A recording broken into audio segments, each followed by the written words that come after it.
Bonjour à toutes et à tous, j'espère que vous allez bien. Moi pour ma part, je vais nickel. Ça fait un petit moment que j'ai plus fait de vidéo, mais c'est pas grave parce qu'aujourd'hui on est parti pour totalement détruire Spider-Man 1, donc le Spider-Man de Sam Raimi. On va pas perdre plus de temps, jingle.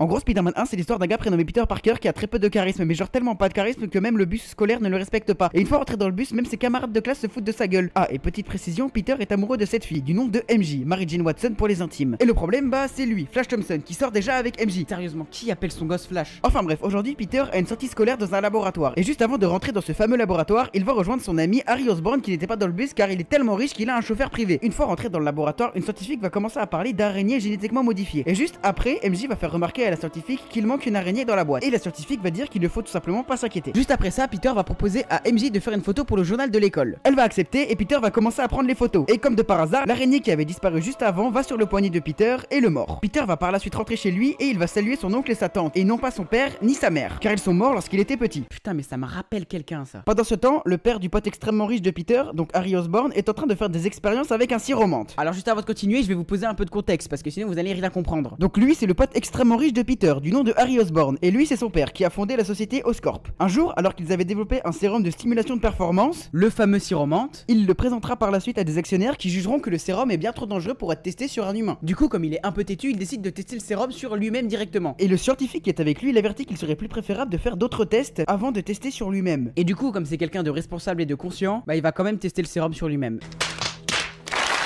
Non mais le gars est vraiment trop con. Bien évidemment ça va mal tourner, il va devenir fou et buter le scientifique. On retrouve ensuite Peter qui part dormir et le lendemain il se réveille avec quelques petits changements. Du genre il a plus besoin de lunettes et il est devenu super musclé. Vraiment le gars a tout eu en l'espace d'une nuit. À part la ponctualité parce qu'il va encore louper le bus. Le frérot va alors courir derrière le bus mais comme de par magie sa main va se coller contre la pancarte du bus. Ok mais est-ce que c'est une raison pour arrêter de courir? Je suis Spider-Man. Ok mais Spider-Man ou pas tu vas quand même devoir les faire tes heures de colle. Parce que vu le nombre de fois où tu loupes le bus tu dois en avoir pas mal à ton actif. Monsieur Parker, qu'est-ce que vous faites encore en colle? Alors monsieur je peux tout vous expliquer. C'est la 30e fois en une semaine, Peter.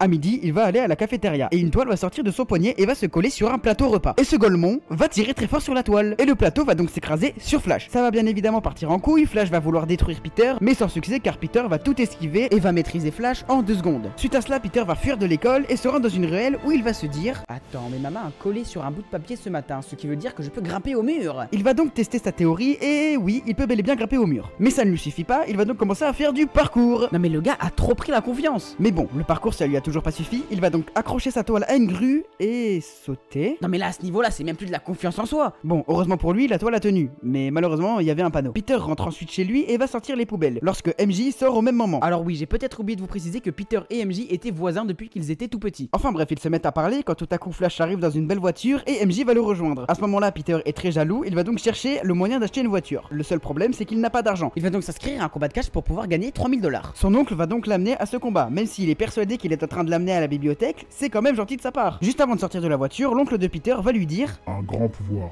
implique de grandes responsabilités. Peter va par la suite sortir de la voiture et se rendre à son combat pour se battre contre lui. Non mais là juste fuis mec, fuis. Vous connaissez la suite, il va aller sur le ring et son adversaire va lui faire comprendre qu'il est mort. Sauf que non, car c'est Spider-Man. Du coup Peter gagne le combat et va réclamer ses gains. Mais le gars censé le payer va le payer mais beaucoup moins que prévu. Du coup Peter furieux et il va rien faire et partir. Quand tout à coup un braqueur rentre dans la pièce pour voler tout l'argent. Puis il s'enfuit et Peter comme il est un peu rancunier, il le laisse passer tranquillement. Mais bon, le karma frappe assez vite au cinéma, donc son oncle va mourir sous ses yeux lorsqu'il était sur le chemin du retour. Ah, on n'est pas sur un moment extrêmement joyeux, hein? D'autant plus que Peter va retrouver l'assassin de son oncle, qui était en fait depuis le début le braqueur que Peter a laissé passer juste avant. Donc Peter va le tuer, mais sans faire exprès. Suite à cela, Peter va réfléchir aux paroles de son oncle, un grand pouvoir implique de grandes responsabilités. Il va donc se dire que ses pouvoirs peuvent servir pour sauver des gens. Il va donc se faire un costume et va, sauver des gens. Il devient très vite populaire, à tel point qu'un journal du nom de Daily Bugle propose une rémunération pour les personnes qui apportent des photos potables de Spider-Man. Et ça tombe bien car Peter, ayant reçu son diplôme, est en recherche de travail. Il va donc se débrouiller pour se prendre en photo pendant qu'il se bat et va par la suite amener les photos au Daily Bugle. Pendant ce temps, le père d'Harry Osborn est en réunion et va apprendre qu'Oscorp va être vendu. Bien évidemment, il s'énerve au point de venir sur un planeur et en costume vert pour empêcher l'annonce de la vente. Il va donc tuer les personnes qui veulent vendre Oscorp et va provoquer un certain chaos. Peter, qui passait par là pour prendre des photos pour le Daily Bugle, va intervenir en tant que Spider-Man pour le combattre. Par contre, j'aimerais qu'on parle d'un truc là. D'où tu sors ton costume comme ça devant tout le monde? Je suis vraiment désolé Peter, mais va falloir travailler sur ta discrétion. Ils vont donc tous deux se battre. Alors juste pour simplifier, lui on va l'appeler le bouffon vert, parce que dans le film il l'appelle comme ça. Pendant le combat, Peter va réussir à détruire le planeur du bouffon vert, ce qui va avoir pour effet de le faire partir très loin. 2 secondes plus tard, Peter va sauver MJ. Pourquoi? Parce qu'elle était en train de tomber. Mais alors pourquoi est-ce qu'elle était en train de tomber? Tout simplement car elle était là pour assister à la cérémonie, juste sur ce balcon. Et le bouffon vert a tout fait exploser, ce qui a provoqué sa chute. Suite à cela, il y a une révélation concernant le bouffon vert. Laissez-moi vous expliquer. En gros, lorsqu'il a fait son expérience avec le sérum, ça ne l'a pas rendu méchant, ça lui a rajouté une deuxième personnalité. Donc il y a une partie de lui qui est gentil et une partie de lui qui est méchant. Donc en général, lorsqu'il n'a pas de costume vert, il est gentil, et quand il a son costume vert, et ben il est méchant. Ensuite, on retrouve MJ quelques temps plus tard qui sortait d'une audition et elle va se faire attaquer, donc Spider-Man va tout simplement intervenir. Une fois les agresseurs maîtrisés, Spider-Man et MJ vont tout simplement s'embrasser. Le lendemain, Peter aperçoit un bâtiment en feu. Il va donc rentrer dedans pour sauver toutes les personnes qui s'y trouvent. Quand tout à coup le bouffon vert apparaît, il commence à se battre quand tout à coup le bouffon vert sort des batarangs. Mais attends, ils ont plagié Batman. Peter va esquiver tous les batarangs du bouffon vert, à part un qui va lui faire une griffure au bras. Et retenez bien cette blessure parce qu'elle est importante. Une fois le combat terminé, Peter doit impérativement rentrer chez lui. Tout simplement car il a un dîner avec Tante May, MJ, Harry Osborn et son père. Sauf qu'à ce moment-là, Peter n'est toujours pas au courant que le père de son meilleur ami est également son ennemi juré. Peter va donc rentrer chez lui et le dîner va commencer. Quand tout à coup, Tante May fait remarquer à Peter qu'il s'est blessé. Et c'est à ce moment-là que le père d'Harry Osborn va comprendre que Peter Parker, c'est Spider-Man. Il va donc attendre que le dîner se termine pour enfiler son costume vert et attaquer Tante May. Tout simplement pour mettre Peter Parker au plus bas et par la même occasion, Spider-Man au plus bas. Moi le truc que je comprends pas c'est pourquoi il attaque pas directement Peter. Non mais ok c'est bien beau de vouloir le mettre au plus bas, comme ça c'est plus simple de le battre. Non mais vous me dites si je suis chiant hein, mais c'est bien plus logique d'attaquer Peter Parker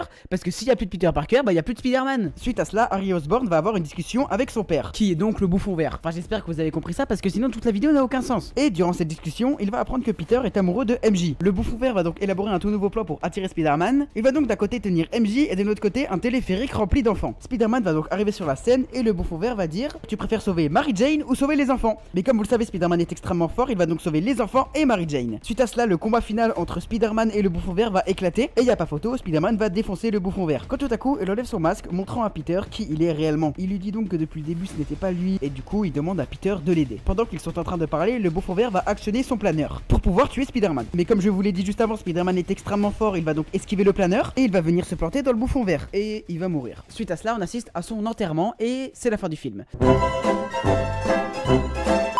Enfin bref les gars, c'est la fin de cette vidéo, j'espère que ça vous aura plu. Si c'est le cas, n'hésitez pas à vous abonner, à liker, à activer la petite cloche de notification. Cela me ferait extrêmement plaisir. Et moi sur ce, je vous dis à la prochaine. Ciao.